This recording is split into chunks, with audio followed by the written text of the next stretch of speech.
everybody, and welcome back to episode number 2 of my Feed the Beast series here on our server.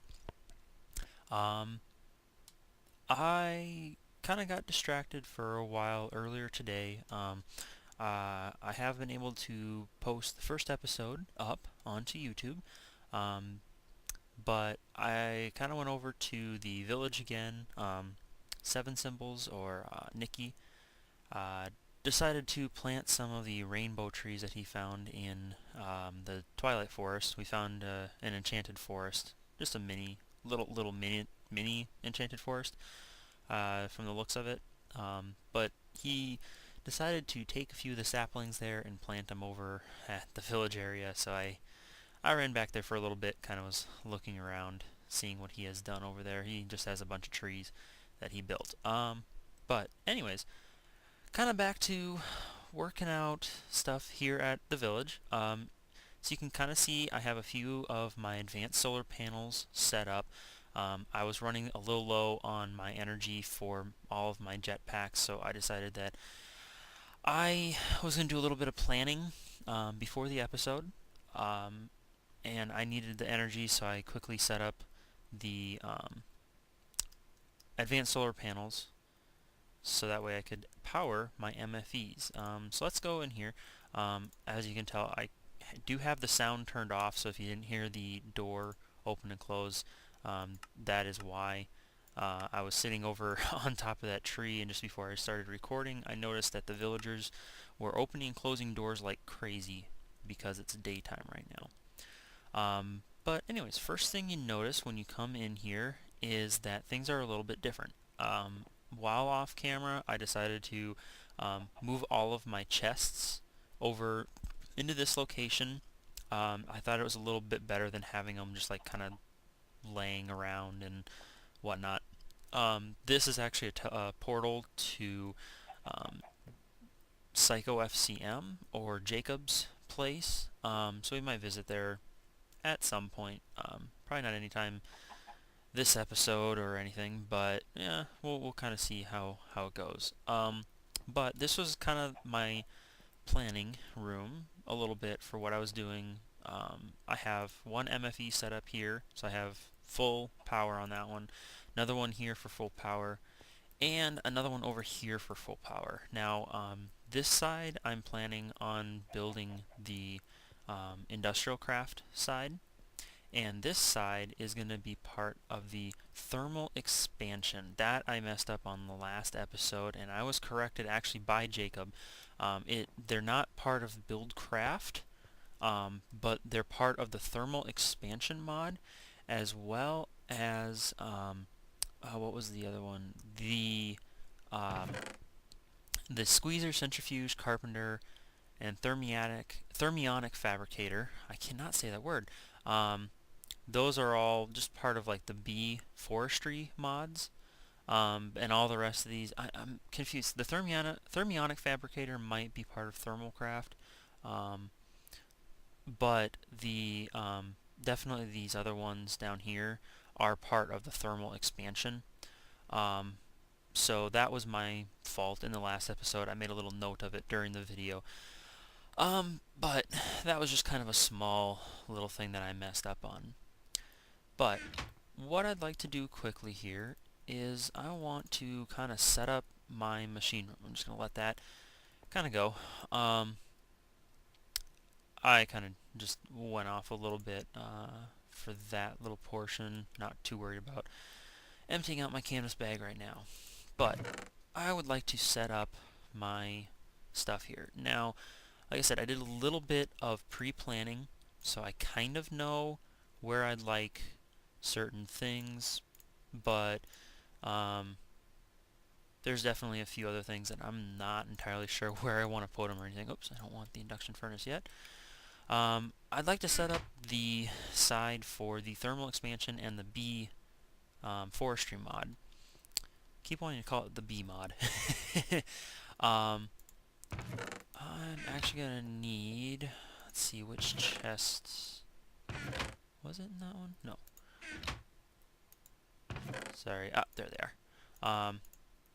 little unorganized right now. I don't like that. I definitely want to get organized here like ASAP. Um, but we are going to, now I'm going to leave that one blank, and I'll explain why in just a second here. I'm going to set up these three electric engines, only three of them right now. Not sure what I'm going to do with the fourth one just yet. I might use it for an automatic type of farm at some point. But what we're going to do is we're not going to need any more of the redstone energy conduits right now. But what we're going to do is we have this powered furnace, actually I'm going to need that one, the pulverizer, powered furnace, and an induction smelter. Now the pulverizer, pretty simple. All it does is it takes what am I trying to say? An ore block into the blue side here, and it smelts it basically using MJ, the Minecraft Joules. It smelts it using a certain amount of MJ power into dust, and sometimes you'll get a percentage of another dust kind of appearing. So for instance, copper will sometimes give you it's like a 10% chance of getting some gold dust in here. But what we can do is use our powered furnace right next to it. And this, the way it's set up, if I go into the configuration, blue is the side that will accept an input. Now it's on this side actually, like right next to the cobblestone, but in this instance what we can do is actually just use the input here being the blue side, the output being red here, and I'm going to actually take no other inputs or outputs or anything like that. This is the top side, the bottom side, and the back side of it. So I'm going to basically just have the input go to the output, and because this is outputting into my powered furnace, I can actually take an input right here on this blue side from this red side in the pulverizer.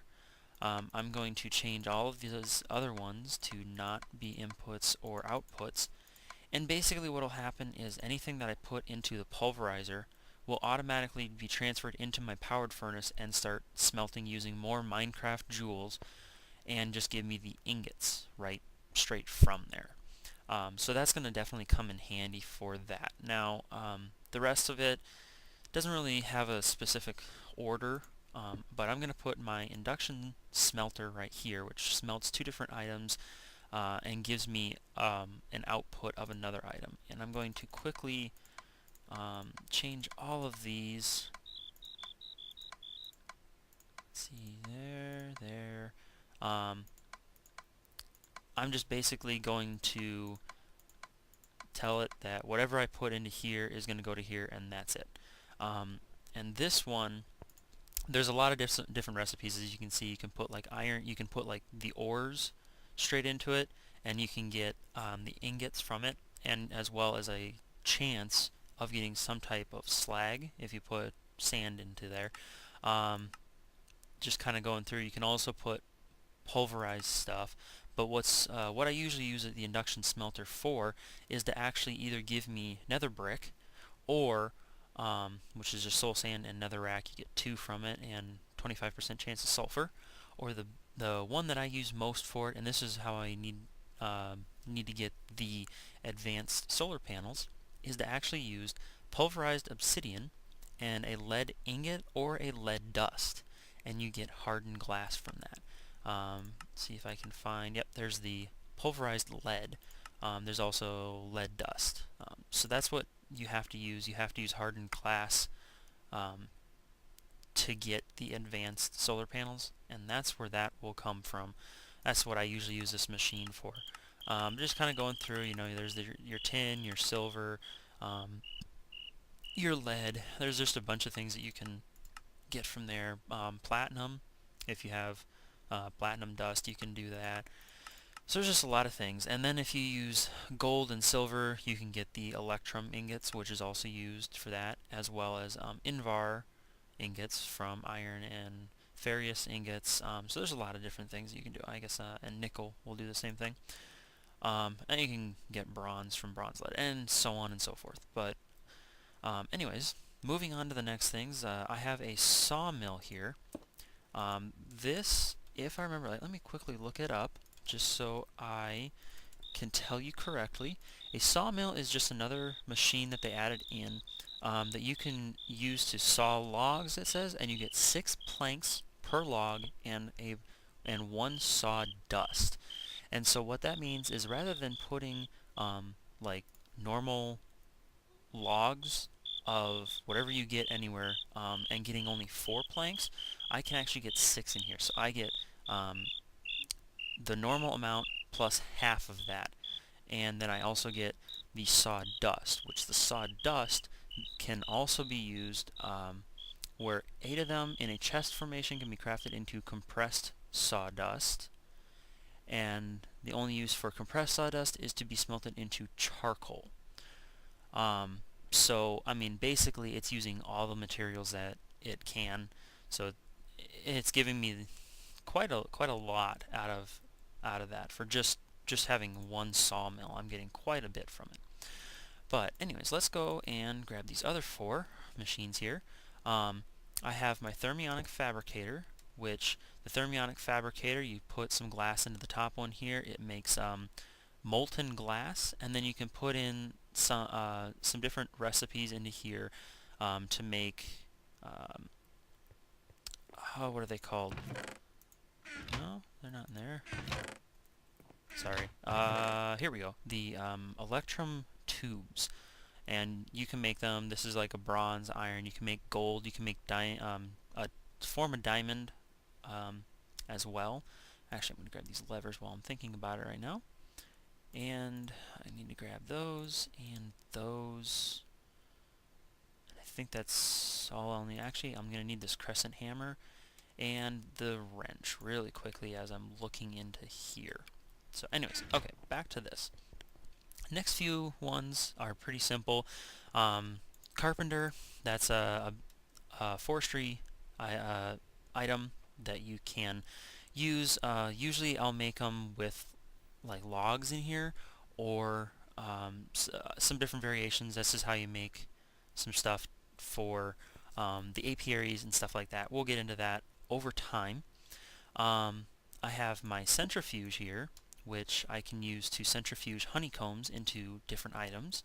And I also have my squeezer here, which I can squeeze seeds or watermelon seeds, normal seeds, some other types of seeds into seed oil, and that's how I can use seed oil in here to make certain items for the bee stuff.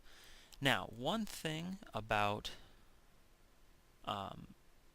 these electrical engines is that when you put up a redstone conduit, as you can kind of see in the back there, I'll kind of zoom in, you see the blue line here, and it looks like it's kind of pointing up. Now that will be an issue because of the fact that that means that the current is trying to go up into the engine instead of down. And the easiest way to do that is to use this crescent hammer, which is easily made from just 3 iron ingots in all this in a Y shape with a silver ingot in the middle, and it's an unlimited usage thing. It's not gonna break unless you throw it in lava or anything like that.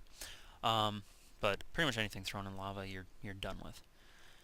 But if we go and flip it here, you can see that it flipped over, where now the little redstone T here is now pointing down. So if I have it zoomed in and I show you, see how it's pointing up? Now it's pointing down. We want them to be pointing down. So actually I need to grab my jetpack here really quickly so I can just quickly go up. Maybe?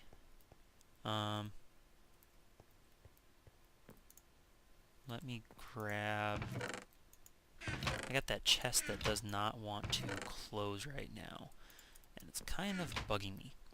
Let me put just a block right here. And so now if I fly up, I can go underneath here. I guess maybe not. Okay, I guess that was a huge fail on my part. Let me just grab then Where is my pick? There it is. Let me grab this and let me get rid of those two items. Good thing about these items is that you don't have to use the hammer or anything like that to make them um, come off like the industrial craft. You have to use the wrench to get them off, or an electric wrench will work the same way. But luckily for these, they don't have to do that, so I can quickly do that. Now, we have this side pretty much set up. I'm going to close that off. I'm just going to use my hand, knock that out, and now I said there wasn't going to be any of the redstone conduits behind here, and there's a reason for that. In here we also have this igneous extruder, and an igneous extruder does not need power to run, but what it needs is lava in one side, water in the other, and I can create an infinite amount of cobblestone. What I might do eventually would be to run this somewhere else, maybe down. I'm gonna create a little area underneath here, probably like a basement. I might take this down there, and I can actually use this with a recycler, and I can make scrap like constantly, just continuous amounts of scrap if I ever get to that point. But I thought I'd just have it up here for now, kind of have it for looks.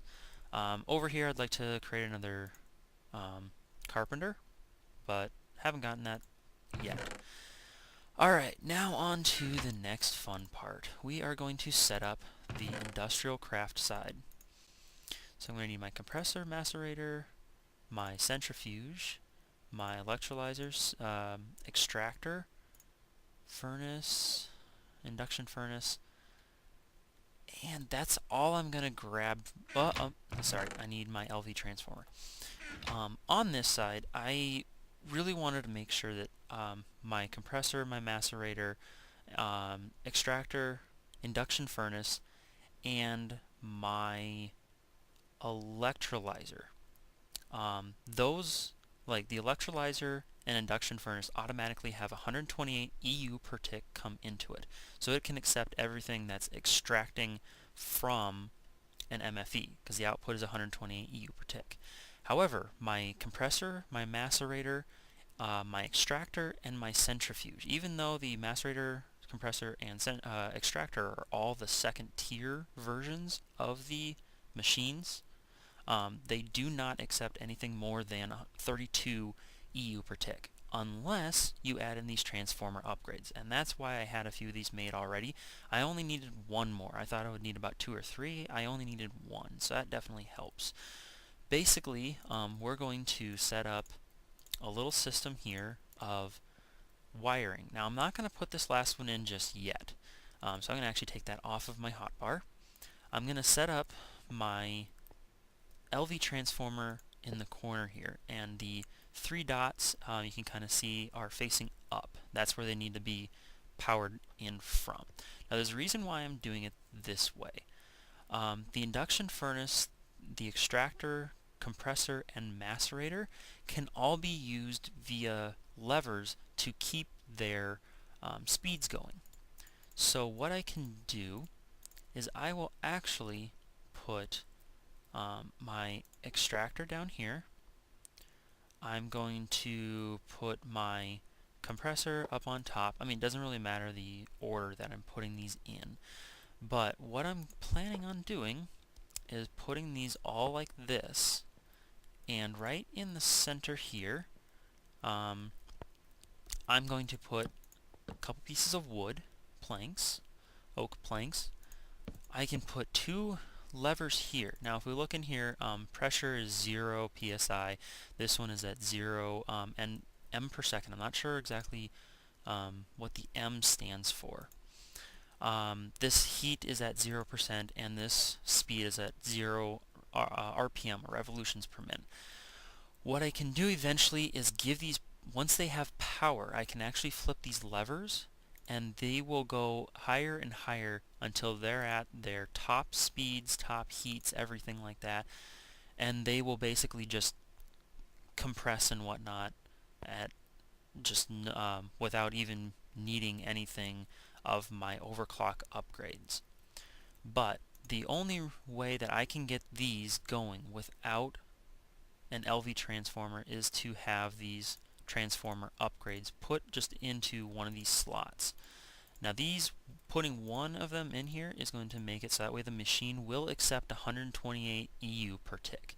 So that's actually the good thing, because now all four of these are 128 EU per tick, and again the MFE is outputting 128, so they're actually going to be equal to the output. And last but not least, we have my centrifuge and my electrolyzer. Now I want to just double check because, let's see, and that was an industrial electrolyzer. I made the mistake earlier of thinking that one was the other way. The electrolyzer is the one with 128 EU per tick. So we want that one accepting the same 128 EU per tick, and that will go into my LV transformer, which will make it go into low voltage, which is what my centrifuge, my industrial centrifuge, accepts. Now that one cannot be upgraded into accepting 128 U per tick, so that kind of, I just have to kind of work with that one. But same deal here. I'm going to kind of cover up a little bit here. I'm going to just kind of add in like that. Now we should be able to hook this up and not have any explosions. So here we go. Ta-da! Because this one again is using the transformer upgrades, and these three are actually doing that, they can accept 128 U per tick. Otherwise I'd have to have an LV transformer probably right up in here area.